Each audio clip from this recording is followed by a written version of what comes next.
The laser marking machines are here and are designed for marking product for traceability within industry. A lot of products can't go out of the door without traceability, serial numbers, codes. So that's what these machines are designed to do. And what materials are you working with? We can mark pretty much anything. We can mark everything from cardboard right through to tungsten carbide. So any metals, virtually any material, plastics, so anything that needs a traceability code we can mark with our series of lasers.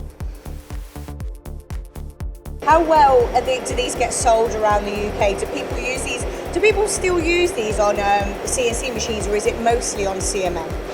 It's both. Increasingly on CNC machines, it's becoming more common because of the way that you'd be able to clamp ununiform parts. The more complicated the part, the harder it is to clamp. But with matrix, it's because of the fingers, the pins. Yeah, it does the job. Then we come into the milling side of it from there, and we've recently put together a milling promotion which covers reasonable the majority of areas that most people will be running on a CNC machine predominantly.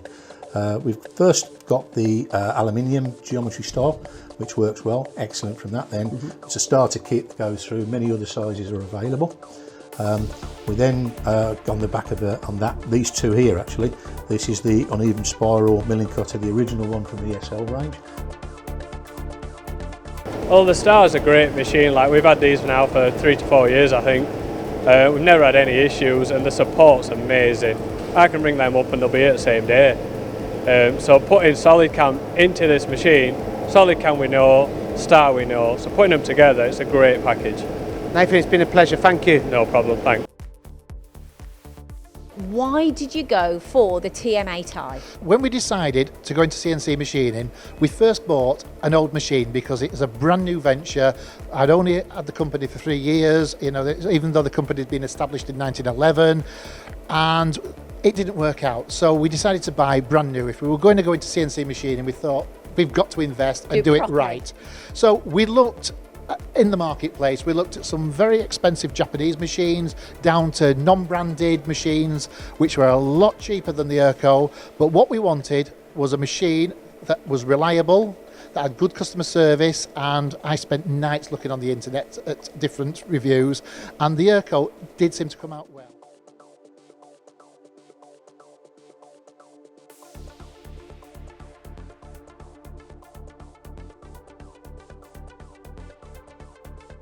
Gemini Prototyping say that this Joe Mars spark erosion machine from Eurospark is an essential part of their tool room, so we're going to find out why.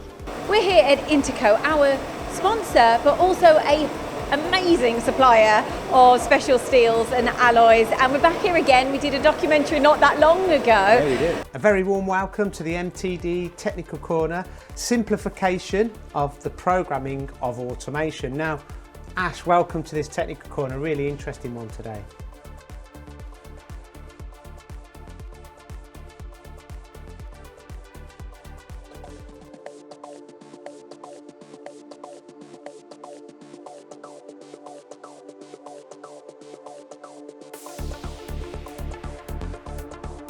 Me and the other engineers here, because there's a team of 6 of us here at Napier, we started to get an inkling that we weren't behind, but there was room for improvement.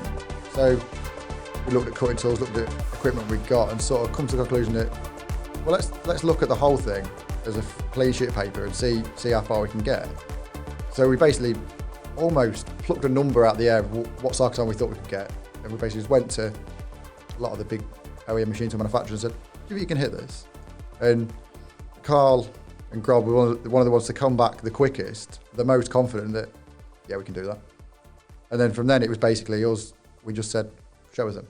So time scale wise, from when you met Carl and Grob Machine Tools, how long from that initial kind of, contact to completion and the installation of 2 machine tools, and we'll go on to how successful they've been shortly, so I don't give everything away.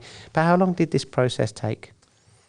It was 18 months, and there was probably a Carl will agree on this, some of that 18 months was taken up by the COVID situation. That 100%, did yeah, 100%. slow things down a little bit, as it did for a 100%. lot of people. So, I mean, if we look back through when we first started, from the initial conversation to us visiting Seiko and seeing the grub for the first time, that was probably 6 to 8 weeks. And then we went down the cutting route trial, and that was, within 6 months of the initial conversation.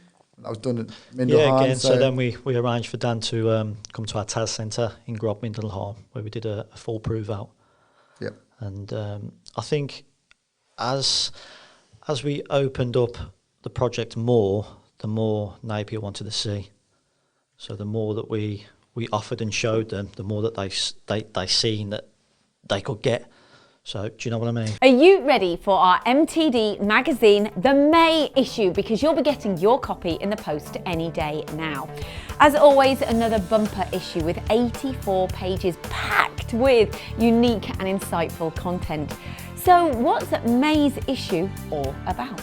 Well, our medical sector report discusses the rapidly evolving sector, especially in light of the COVID pandemic.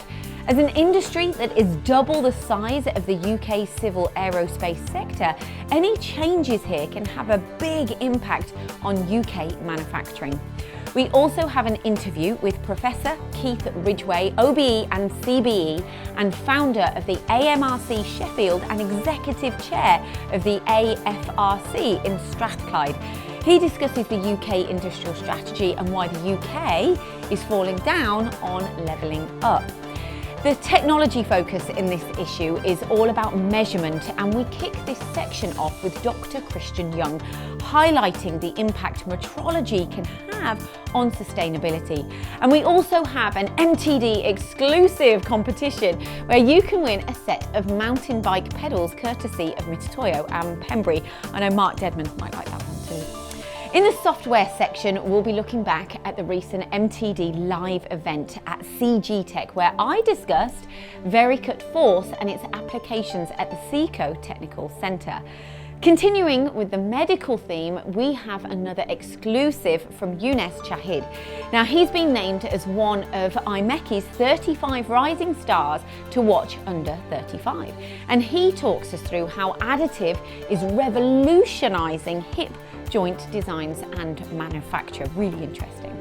In the machining section, we interview JWA Tooling, a company that has invested heavily in new machine tools even through the pandemic. And we discuss why they bought Mazak Machining Centres and how it was an MTD video that prompted them to buy their first Mazak 5-axis machine. We also take a look at ForgeAll and how this company has launched a £179 plug-and-play system to plug into your machine tool and give you access to never-been-seen-before data and insights. And of course, we'll have all the latest from the world of cutting tools, our What's New section, and so much more. And don't forget my favourite section, the Spot the Difference as well. You won't forget. Right, please don't forget to click on the QR codes inside with your mobile phone camera and watch the associated MTD video. And don't forget that you can listen to features in our magazine. Just search for MTD Audiobook in your favourite podcast platform. A massive thank you, as always, to our advertisers for all of your support. Enjoy the issue.